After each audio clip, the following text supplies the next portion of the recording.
organic, unpredictable, unknown, lovely, beautiful, a sense of fulfillment. This is part of the pleasures of life and not the chores of life.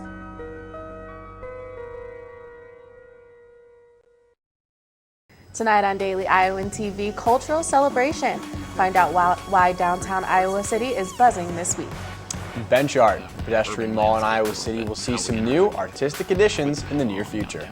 There are about 22 artists participating. One University of Iowa freshman is already making huge marks in discus.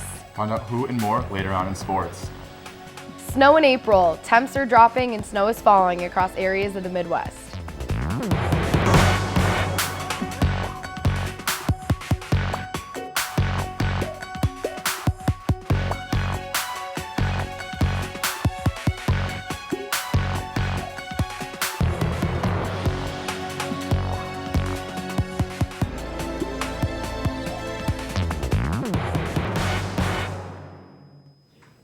Good evening, Iowa City. I'm Alana Neal. And I'm Jeremy Meyer.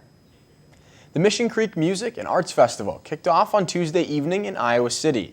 It's a festival dedicated to building and inspiring arts and culture in eastern Iowa.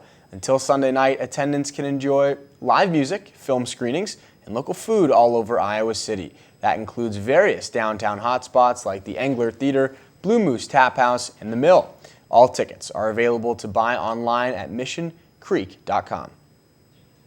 Something you may have noticed when walking around downtown Iowa City is the artistic seating, but there are some changes being added to the mix. Daily Iowan TV's reporter Zhao Li has more. The downtown Iowa City repaint the benches every spring, and this year their theme is change. It's meant to just kind of encourage ideas about metamorphosis and evolution, and also about how we can kind of change the way that we look at the urban landscape a little bit, and how we interact with the Ped Mall in downtown. There are about 22 artists participating for this year's 25 benches. While some of them are professional artists, others may have little experience in painting. Brittany Todd, a third-year neurobiology and music student at the University of Iowa, is one of them. Brittany said this year's theme tied into a project she was doing. We're encouraging diversity in science fields. And so I wanted to draw a design and display it in the public area that related to that theme. Brittany said she has always wanted to be part of the project. I had seen them around for the past 2 years and really wanted to be a part of it, but really didn't have the time to create a design. But this year, she finally made it. Brittany said she's very excited to participate and bring her ideas to Iowa City downtown. Benchmark coordinator Thomas Agren said he's very glad to see. Thomas believes public art like this is really an indicator of a really strong and vibrant downtown culture and cultural community. I think it just makes for a more vibrant kind of cultural fabric of our community. Artists will have about 6 or 7 weeks to finish all the painting, and then the benches will stay up for the entire year. Reporting in Iowa City, Zhao Li, Daily Iowan TV. The University of Iowa's online student information system is changing its name. Instead of ISIS, the website will be called MyUI. The university wanted to minimize the acronym ISIS to avoid confusion with the international terrorist group that bears the same name. MyUI will offer many similar amenities like registering for classes and paying U-bills, but it will also offer additional items like event calendars, dining menus, and maps. The new website will launch in late April. From Ebola to now Zika. Congressional officials announced Tuesday that the Obama administration is expected to transfer leftover funds used to fight Ebola into the battle against Zika. There is about $600 million that will be dedicated to the search for a vaccine right now. Puerto Rico, Southeast U.S., and Central and South America are the areas most heavily impacted. The Prime Minister of Iceland resigned earlier today, and it's all because of the release of the Panama Papers. The documents leaked on Sunday detailing monetary corruption amongst associates of the Russian President Vladimir Putin. The Iceland Prime Minister was referenced in the Panama Papers, but initially denied the claims. The people of Iceland gathered Monday to protest against the Prime Minister in support of what was addressed in the documents. The 11 million documents uncover information on 12 current or former world leaders and 128 other politicians and public officials. Names of actor Jackie Chan and famous film director Pedro Almodovar also turned in the leaked Panama Papers. The Iowa House Republicans have proposed a plan to give almost $500,000 in funding to projects that will improve Iowa's water quality. The plan would give specific projects $464 million over the next 13 years. The money would come from a state infrastructure fund and tax revenue from water bills of Iowa residents. Governor Terry Branstad said he plans to back the proposal and is encouraged by the progress that is being made over water quality issues. California and New York are working to increase their minimum wage to $15 an hour. That's double the current minimum wage in the United States. The Los Angeles and New York governors signed the law with hopes of raising their respective states' wages to $15 by 2022. Iowa City is also making way with raising its minimum wage. On May 1st, it will increase to $9.15 an hour, and by January 1st of 2017, it will increase to $10.10 an hour. Winter weather is leaping into the spring. Freeze warnings went into effect across the Northeast. That includes North Carolina and New York, while also challenging some record low temperatures for New England. Yesterday, forecasters said the Midwest could see up to 8 inches of snow tonight. And speaking of snow, Jeremy, I know that snow has been blowing across the Midwest. The surrounding states of Iowa has been seeing some snow. I'm really hoping that it doesn't see any tonight. Well, it's April. It's time to be done with the snow. It's time for some warm weather. Exactly. Let's toss it over to Becca Skadden in the weather studio. Hi, Becca. Do you have any updates for us on the colder temperatures here in Iowa City? That's right, guys. Snow has made its way back to the Midwest. Areas in Iowa, Wisconsin, and Illinois experienced light snow earlier today, and the wintry weather is not leaving anytime soon. Here in Iowa City, we may not see snow, but the April showers are in full effect. Tomorrow morning, we see temps around 46 degrees with a 40% chance of rain.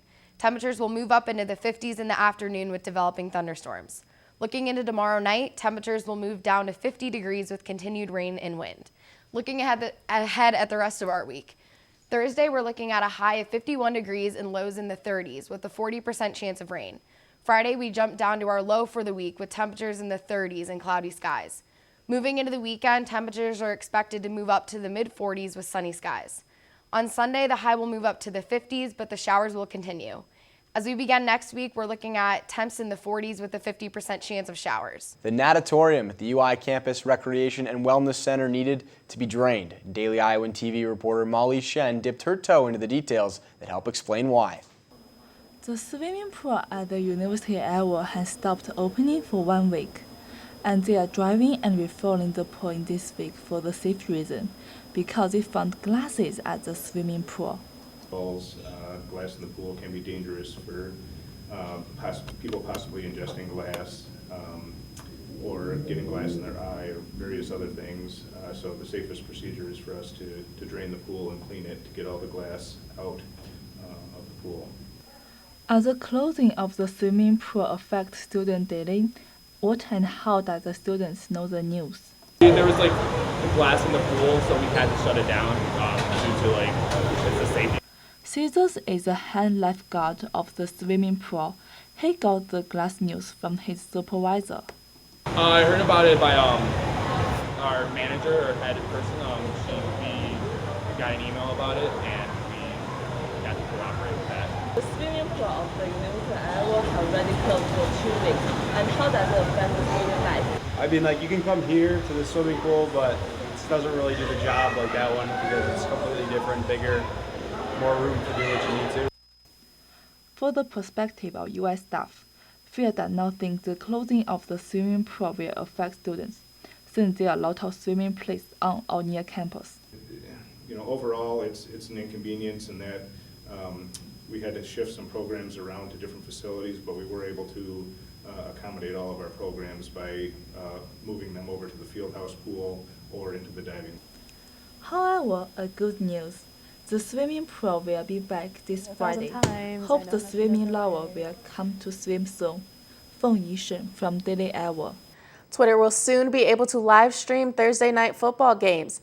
This is because of a deal they scored with the National Football League. A tweet from the NFL Commissioner Roger Goodell tweeted earlier, quote, "This fall, Thursday night football will be streamed live on Twitter, so fans will see more of this," end quote. Video was added to his tweet to show the footage viewers can expect to see on the social media site.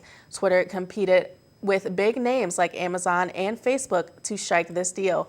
The NFL says the streams will be free and won't require viewers to have a cable subscription to watch.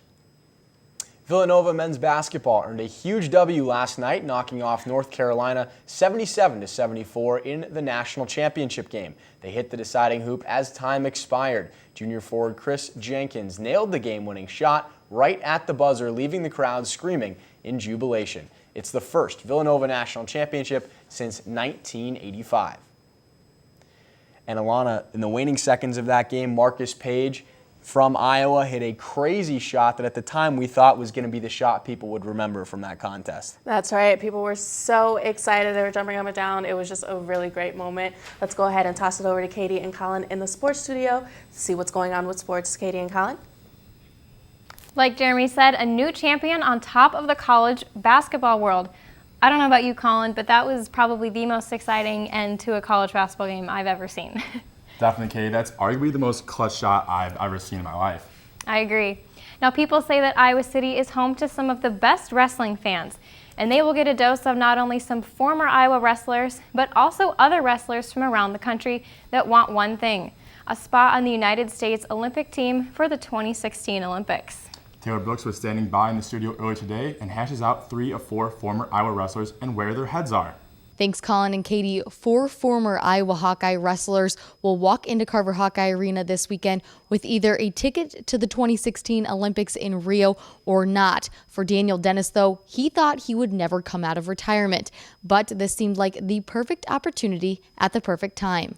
I was retired for going on 3 years and had no intention of coming back, and kind of one thing led to another, got talked into it, and now moving back to Iowa City. For Bobby Telford, he's fresh in the system after just graduating last year from the Hawkeye wrestling program. He thinks the biggest difference is the international scene.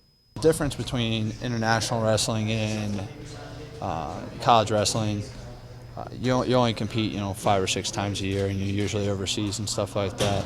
But when you're competing in the United States, it's usually spread out. The last time I competed here was in Vegas at the U.S. Open. And that was back in December, so there's a lot of time and preparation up to this moment. There will be a huge change for wrestlers in this Olympic trial, and if they go on to Rio, the International Federation of Associated Wrestling Styles did lessen the weight class in late 2013. It went into effect in 2014, but this will be the first Olympics that it actually makes a difference. It will make weight classes more competitive, especially that 65 kilograms. You took 3 weight classes, you combined them into one. Happened to be probably the 3 deepest, toughest weight classes in the United States, combined them into one. So it is a great challenge. There's a lot of guys in this weight class who have a great history. It's attack this thing, go at it. Nothing is given. It doesn't matter what seed you are and what you've done in the past. You want to be on this Olympic team, you got a lot of work to do it. For all the Olympic trial coverage, stick with Daily Iowan and Daily Iowan TV Sports for all of the coverage. Katie and Colin, back to you. On Wednesday's show, Zach Mackey covers the last of the 4 former Iowa wrestlers. This guy, though, is undefeated in the United States since he won the NCAA championships in 2014 for Iowa. The Iowa track and field team was competing down south last weekend at the Pepsi Florida Relays. Iowa freshman Reno Toffoli had a huge day in the discus that made him become one of the top freshmen in the country. That's right, improving by 6.62 meters on his opening throw in the invite division. Toffoli is the first Hawkeye to post an Iowa all-time mark in the event since former school record holder Gabe Hall in 2014. Head coach Joey Woody said today was an amazing start to his outdoor season. The Iowa track team is back in action next weekend in the Jim Click Invitational in Arizona. The Iowa baseball team was scheduled to take on Milwaukee today at Duane Banks Field, but because of the scheduled rain in the forecast, the game has been moved to Wednesday at 4 p.m., and we will have full coverage from that contest. Yet again, our sports staff will be talking with players and the head coach of the Big Ten West champion Iowa Hawkeye football team tomorrow. We'll have complete coverage from that as well, along with a deeper look at former Iowa Hawkeye and national champion Tony Ramos. Back to Jeremy and Alana at the desk. Thanks for tuning in tonight on Daily Iowan TV. Be sure to check out our website, dailyiowan.com, for all the latest news. And for Daily Iowan TV, I'm Alana Neal. And I'm Jeremy Meyer. Have a great night.